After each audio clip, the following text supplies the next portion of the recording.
With the high emphasis on test scores these days, the quality of education isn't what it used to be.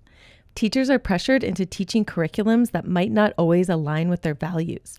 Fundings depend heavily on the performance of the schools, and yes, students stop enjoying going to school as much as they used to. Something is definitely wrong when anxiety and depression are on the rise in elementary schools. Kids at that age shouldn't have to worry so much about perfecting their scores when they're only young ones. Fed up with the same boring criteria and want something different? Here are 10 psychology lessons not taught in school. Number 1, personal stories are more persuasive than research. In writing class, your teacher might have taught you that one way of opening up your essay is by providing statistics. And yes, while that may be powerful, research has shown that anecdotes speak louder. The secret is to start off with a story first and then follow up with the data.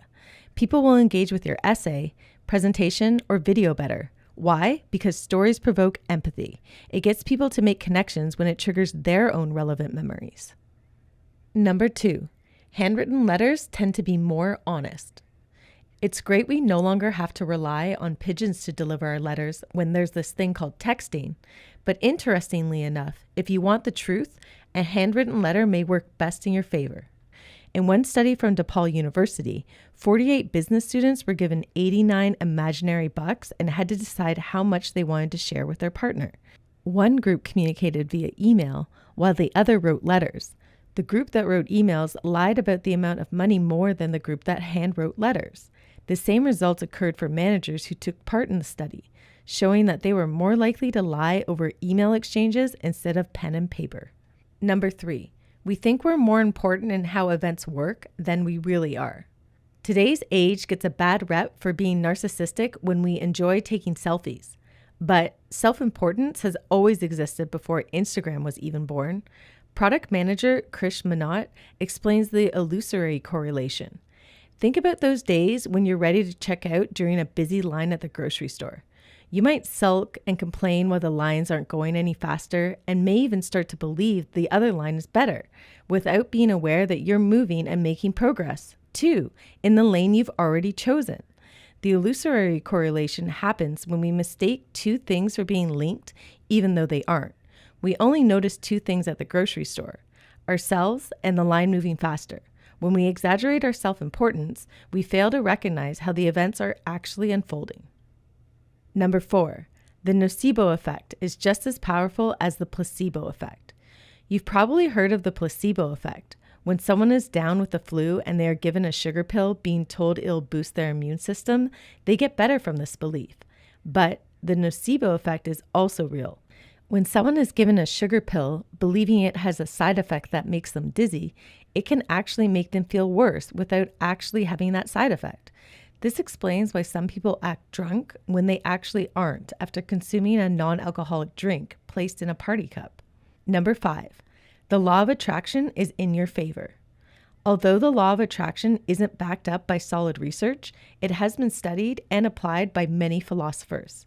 Positivity takes you further in life, so you might as well look on the bright side. The law of attraction says that when you focus on something enough, you'll start attracting it in your life. This doesn't mean if you think about your crush or your dream job enough, then they'll magically reciprocate feelings for you or call you in for an interview. But what it does is lends you opportunities when you put in the work. You'll start to build resilience against your failures and work harder next time to catch your crush's attention or a new job opening. Number 6, we perform worse on tests when we think of stereotypes. Stereotypes are mean, right? Asians get a rep for excelling, and girls are told to stay away from science careers. Aside from being false and degrading, they can cause us to perform worse on cognitive tests. This phenomenon is called priming, in which one stimulus influences the response of another stimulus. One study showed that Black participants performed significantly worse on the GRE test when they were primed with negative academic stereotypes of African Americans. It's intimidating when that stereotype goes hand in hand with the image of smart that is primed as a white person with a prestigious background. Number 7, you know how to do things you've never done before. Yes, you heard that correct.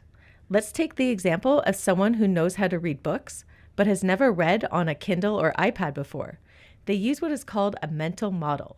They're familiar with what a book looks like when they open it up, so to some degree, they also know what to expect when they start navigating the tools on the Kindle or iPad.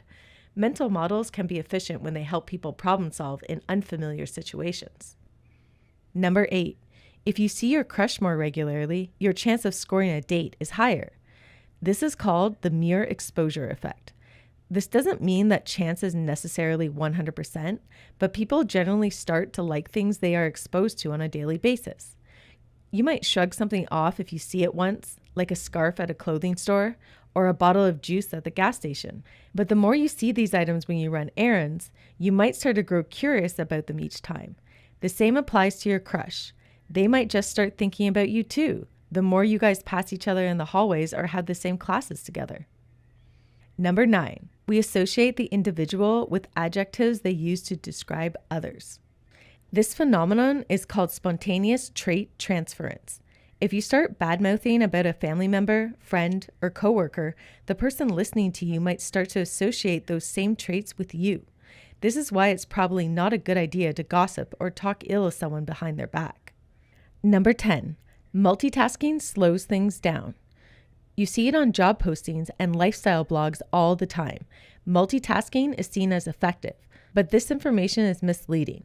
According to research studies, it takes an average of 15 minutes for your brain to reorient itself to the primary task. So if you're trying to cook while also responding to texts at the same time, your efficiency actually can drop as much as 40%. Bottom line, avoid multitasking as much as possible. You'll spend more time than if you focus on one project at a time. Want to see more content schools might not always cover? Check out and subscribe to Dr. Mike's channel. Certified, approachable, and super informative, you'll get a better grasp on medicine. If you also like this video, be sure to give it a thumbs up. As always, thanks for watching.